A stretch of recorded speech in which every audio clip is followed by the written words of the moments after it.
మమ్మల్ని ఒక చిన్న హోమ్ లోన్ తీసుకున్నారా, దానికోసం ఒక చిన్న షూరిటీ షైన్ కావాలి. మరి టైంకి కడతావుగా, లేకుండా నాకు ప్రాబ్లం అవుతుంది మళ్ళా. నీకు తెలియదా మామ నేను ఎలాంటి ఉన్నాను? ఎగ్గొట్ట మామ, బరాబర్ టైంకి కట్టేస్తా. హలో అరే సాయిగా, నువ్వు మనీ కడతలేవా? ఏమనిరా? అదేరా నువ్వు బ్యాంక్ లోన్ అని తీసుకున్నావు వారా, హోమ్ లోన్ అని షూరిటీ సైన్ కూడా పెట్టించుకున్నావు. కట్టేస్తా మామ ఎగ్గొట్టానని చెప్పినావు. నా బ్యాంక్ అకౌంట్ నుంచి పైసలు కట్టయినాయి, నువ్వు కడతలేవా పైసలు? కడతారా, కానీ ఇప్పుడు నాకు డబ్బులు లేవు. డబ్బులు వచ్చిన తర్వాత కడతా. అరే 2.5 లక్షలు కట్టయినారా నా అకౌంట్ లోకి వెళ్ళి. నిన్ను నమ్మే గారా నిన్ను షూరిటీ సైన్ చేసింది. కొంచెం టైట్ పొజిషన్ ఉన్నది మామ, అందుకే లేట్ అయింది, లేకపోతే ఎప్పుడో కట్టేస్తున్నా. బొచ్చులో నువ్వు ఏ పొజిషన్ అయినా ఉండు, నాకు అనవసరం అది. నువ్వు టైంకి కట్టదు కదా, నువ్వు కట్టపోయేసరికి నా అకౌంట్ లోకి వెళ్ళి కట్టయినా మొత్తం పైసలని. ఒక 50,000, 10,000, 20,000 కాదు అది, 2.5 లక్షలు. ఇంకా డ్యూ ఉన్నాయంట నీ పైసలు. మా ఊర్లో భూమి అమ్ముతున్నా మామ, ఆ డబ్బులు రావంగానే వెంటనే నీకు తీసుకొచ్చి ఇచ్చేస్తా. ఎందుకు రాబద్దాలు?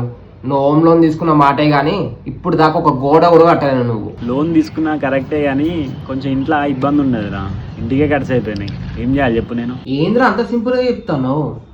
ఇప్పుడు నువ్వు కట్టకుండా నేను కట్టాలరా పైసలు మొత్తం? అరే నా దగ్గర అయితే ₹1 లేదురా. నీకు పైసనే కావాలంటే ఒక పని చేయి, వచ్చి నా బాడీ నుంచి ఏదో ఒక ఆర్గాన్ అమ్ముకో. నువ్వుగా నాకు పైసలు ఇవ్వకపోతేనా నేను అదే పని చేస్తా. అచ్చా నీ గుద్దలు అమ్ముంటే రారా, నీ ఇక్కడనే వరంగల్ ఉన్నా. వస్తారా, కానీ నీ ఒక్క ఆర్గన్ కోసం కాదు, బాడీలో ఉన్న ప్రతి ఒక్క ఆర్గన్ అమ్మి దొబ్బుతా.